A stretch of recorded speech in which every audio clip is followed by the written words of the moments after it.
Outraged by the Romulan involvement in the Khitomer conspiracy, Starfleet Command would repurpose one of its starship designs into a bold new vision to check the Star Empire's aggression, and with that, both the Castor and Pollux classes would be born. But what do we know about the Castor Class? Well, today we'll find out. Hello and welcome to another episode of Truth or Myth Beta Canon, a Star Trek web series that dives into the history of any given topic using beta canon sources and my own imagination to fill in the gaps. In today's episode, we're taking a look at the Castor Class to better understand its place in Star Trek history. Please note, as some of you might know from my other videos, sometimes I use a starship design to tell a larger story within the Trek universe, and this is one of those times. Not having exactly what I needed to tell this tale, I went scouring through all my beta canon sources such as the FASA manuals, and decided to kit bash together my own design, well, two of them actually, based on starships from all those sources. And I hope that you will enjoy both the designs and the storyline. But of course, because this is just a beta canon video, all information relayed should pretty much be taken with a grain of stardust and only considered a little bit of Star Trek fun. And so with all that out of the way, let's begin. The Romulan Star Empire had been caught. The outrage of the citizens of the United Federation of Planets after the involvement of the Romulan Empire in a conspiracy to destroy the peace process between the Federation and Klingon Empire had been exposed, and was mirrored by Starfleet Command and the Federation Council itself. Secret debates in the Council chambers, which included the Klingon Empire, almost led to both declaring war on Romulus, but due to the resources required to save the Klingon Empire from its own destructive fate, both sides would agree to not declare war at this time. Instead, both sides would divert a small number of ships to patrol the Romulan neutral zone and effectively bottle up the Romulans within their own space.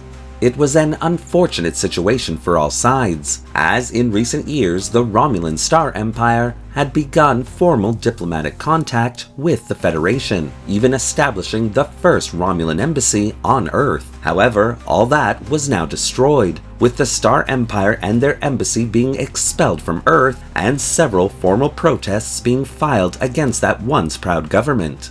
Starfleet, on the other hand, was also not impressed with the Romulans' involvement in the conspiracy against the peace process, and began several projects to ensure that the safety of the Federation was maintained. One of these projects saw Starfleet intelligence gathering detailed information on how the Praetor intended to respond to the situation, now that he and his government had been shamed and embarrassed. But Starfleet Command wanted to do more. Luckily, they had a Wild Fizban card up their sleeve. After the Genesis debacle in 2285, Starfleet Command had begun to build up its fleet once again, fearing that war with the Klingon Empire was again inevitable. Once the failed Excelsior class had been reborn into a true powerhouse for the organization, plans for the construction of several new designs based upon that lineage would begin to be developed, including a class that Starfleet hoped would put an end to the Klingon cloaking device's advantage. But with the peace process now underway with the Klingon Empire, this yet-to-be-named Starship class was no longer necessary for its job against the Imperial fleet.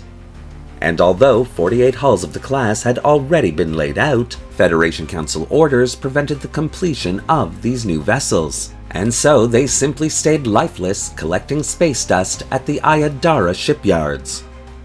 And at yet another secret meeting, this time only between Starfleet Command and the Federation Council, the Admiralty would put forth its case for finishing these starships in order to protect the borders of the Federation from the Star Empire.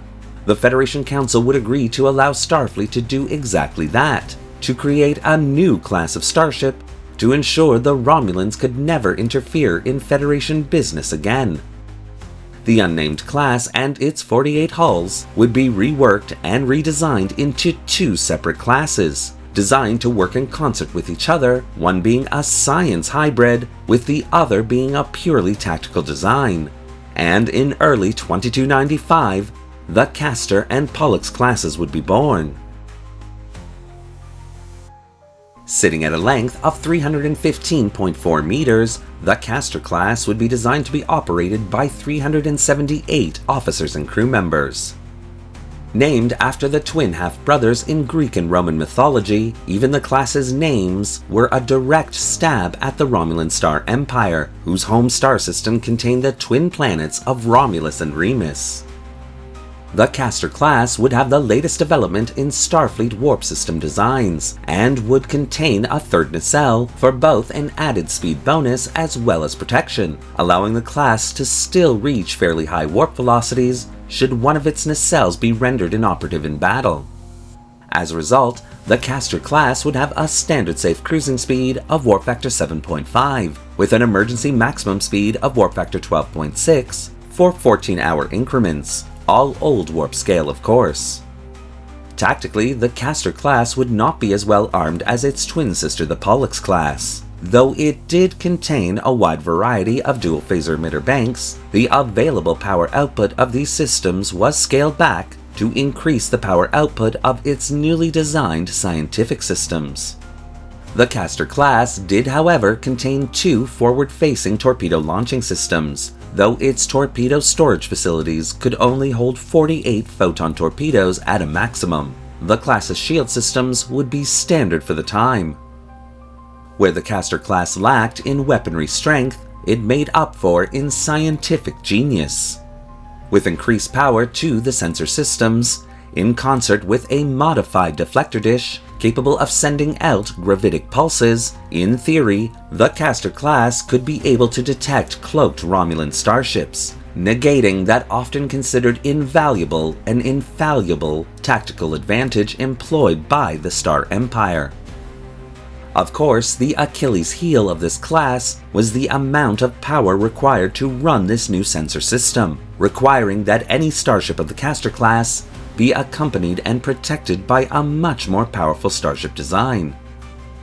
But with most of Starfleet's capital assets engaged in the Klingon relief effort, Starfleet Command would make the unprecedented decision of turning half of the 48 hulls it had at the Ayadara shipyards into a purely tactical starship design to work in concert with the Castor Class, naming it the Pollux Class. And when we return to part 2 of this two-part miniseries, we'll take a look at the Pollux Class, as well as what exactly was going on within the borders of the Romulan Star Empire during this time. I hope to see you then.